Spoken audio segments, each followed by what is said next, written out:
Falando um pouco mais sobre narrativa moderna, sobre outras maneiras de narrar que não seja a narrativa tradicional, entramos num aspecto super importante para entendê-la, o personagem. E, diferente da narrativa clássica, aqui na narrativa moderna nós temos um personagem chamado de esférico. Um personagem que tem várias camadas, um personagem que tem contradições, um personagem que pode ter traumas psicológicos. Fica até o final desse vídeo para você poder entender tudo isso. Meu nome é Bea Góes e você está assistindo ao Narratologia.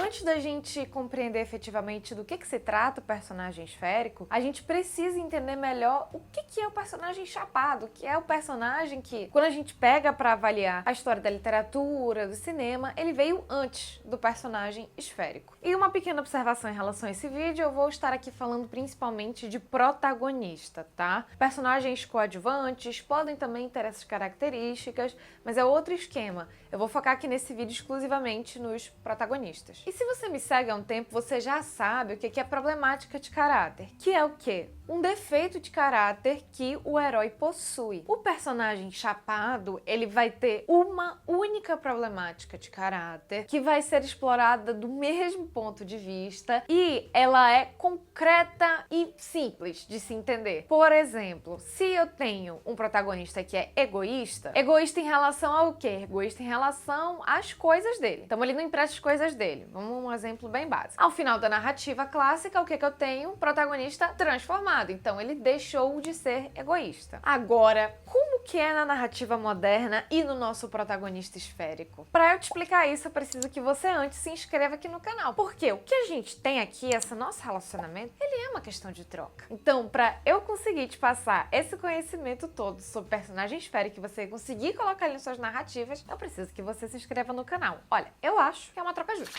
Voltando aqui para o nosso personagem esférico, então. Se você assistiu o meu vídeo clássico versus moderno, você já entende que a narrativa moderna ela foi como se fosse uma evolução da narrativa clássica. Então a cultura humana, principalmente nos séculos 19 e 20, passou por várias mudanças culturais, econômicas, políticas, que influenciaram muito nossa maneira de enxergar o mundo até então. Naturalmente, as produções artísticas são permeadas por essas mudanças políticas e culturais que a gente viveu. Quando a gente para analisar um protagonista chapado, um herói chapado, a gente sabe que ele não representa o que o ser humano é. Porque onde nesse mundo que uma pessoa vai ter como único defeito dela ser egoísta, em que em todas as cenas da vida dela ela vai ser egoísta, só e somente isso, e ao final de 1h30 de filme ela consegue curar esse defeito dela?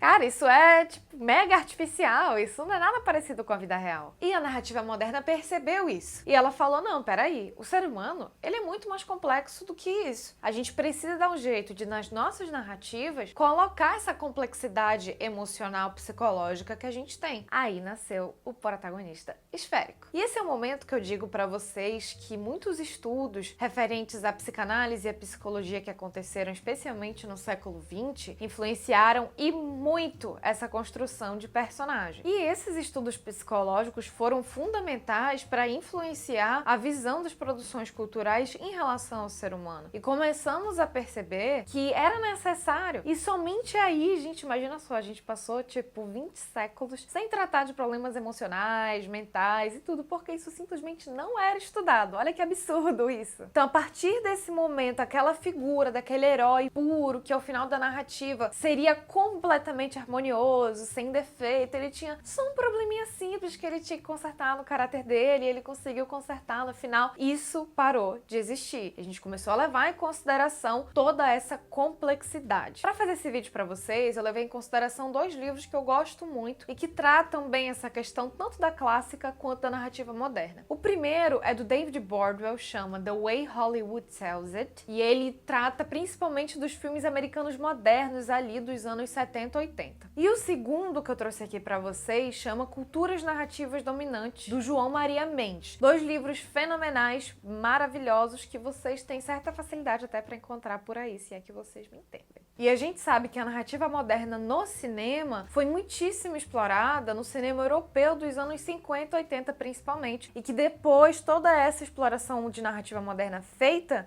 nesse cinema foi exportada para o cinema norte-americano, que gostava do classicismo, mesmo numa época de guerras, Guerra Fria, enfim, os Estados Unidos ficaram um tempo com essa neura de narrativa clássica. Mas depois, com todos os experimentos que os europeus fizeram nos anos 50 e 80, esse entendimento foi para os Estados Unidos e é ali que se começou a ter filmes, tanto com a pegada industrial, mas que também traziam esse personagem esférico. O Poderoso Chefão é um grande exemplo disso, do Coppola. E pra gente entrar nessa parte mais teórica, eu trouxe aqui uma citação muito legal do João Maria Mendes, que ele diz o seguinte pra gente, olha só. Ao contrário do que propunha a tradição narrativa, a narrativa clássica, uma tal personagem não vivia um problema concreto, identificável, como gerador de determinada história que ia protagonizar. Este homem moderno tinha se tornado ele próprio no problema, e num problema complexo. Ou seja, a questão, gente, agora da narrativa não é mais essa coisa do herói que quer alcançar alguma coisa e daí ele vai fazer tudo o que ele precisa para alcançar aquilo. E é um desejo externo, não. A gente joga pra dentro. Então, o personagem esférico, ele é feito para que você explore essas características internas dele. O João Maria Mendes continua aqui pra gente, olha só. Este problema complexo que não se deixava compreender nem narrar de modo simples e facilmente comunicável. Os filmes que ele ia protagonizar já não contavam qualquer jornada do herói, como no cinema clássico, ou qualquer jornada do homem banal, como no neorrealismo italiano. Eles inauguravam a jornada mental do homem fechado em si mesmo e opaco ao olhar de outrem. Então, nesse momento de narrativa moderna, quando a gente quer um personagem mais complexo, a gente automaticamente dificulta o entendimento do espectador. É isso que o João Maria Mendes está dizendo pra gente. Porque, por exemplo, vamos lá, a gente volta, por exemplo, do egoísmo. Todo mundo entende o que é ser egoísta, todo mundo entende o que é você não querer emprestar um objeto seu, ou não querer emprestar sua comida, por exemplo. Eu que sou ascendente em touro, eu pego muita questão da comida pra mim. Mas se eu te falo assim, poxa, eu tô muito ansiosa em relação à minha carreira. Cara, tem gente que não vai entender isso. Tem gente que não sabe o que é ansiedade, sabe? Aí outra pessoa pode chegar comigo e falar assim, nossa, ontem eu tive um episódio de euforia da minha bipolaridade. Aí eu vou falar o quê? Você teve o quê? Eu não entendi. Como assim? O que é isso? O que é? Euforia? Então, esses problemas complexos, eles automaticamente dificultam o entendimento. E é sempre isso que eu falo pra vocês. Você quer ter uma narrativa que engaje muitas pessoas, que seja facilmente compreendida, você tem que ir pra narrativa clássica. Porque ela é da maneira que ela é pra facilitar a compreensão do espectador. E as pessoas gostam do que elas entendem. Simples assim. Mas na narrativa moderna, o que é o ponto positivo? É justamente que você ganha em personagem. Você ganha em camadas, você ganha em complexidade, porque você tem essa liberdade maior de explorar essa complexidade, que numa narrativa clássica você não tem, porque você preza primeiro pelo didatismo. E na narrativa moderna você não está prezando pelo didatismo, você está prezando por esse aprofundamento, você está prezando pelo debate, você não está prezando pelo didatismo, você quer outra proposta ali. Depois assiste o vídeo que eu fiz falando sobre o filme Parasita, porque lá eu explico bem isso daí. Mas, Bea, quando a gente fala de um protagonista moderno, esférico, que características eu posso dizer que ele tem? Além dessa complexidade emocional. Você pode dizer que ele tem impulsos contraditórios, você também diz que ele tem características emocionais mais envolventes, ele geralmente tem traumas que ele sofreu na infância, o que automaticamente faz a gente pensar que nós vamos visitar as memórias desse protagonista, as ilusões dele, as fantasias dele, pra gente conseguir captar melhor essa complexidade emocional que ele tem. E tudo isso faz parte de um processo de desheroizar o protagonista, se é que a gente pode dizer assim. Mas a gente não quer mais esse protagonista perfeito, e etéreo, e harmônico, e equilibrado. Não, cara, porque o ser humano não é assim. Não é. Esse personagem esférico, ele é muito mais próximo do que o ser humano é. Ainda não é 100% o que o ser humano é. Esse papo fica para outro vídeo. Mas ele é muito mais próximo, porque começa a captar essas camadas emocionais, essas contradições, essas dificuldades emocionais que o protagonista tem. Quer dizer, que o ser humano tem. O protagonista também, mas que o ser humano tem, principalmente. Filmes que trazem esse protagonista esférico complexo com várias camadas. Nós temos Beleza Americana, Animais Noturnos, A Chegada, Amnésia, Taxi Driver, Clube da Luta. São alguns exemplos em que a gente consegue observar esse protagonista cheio de complexidades e contradições emocionais.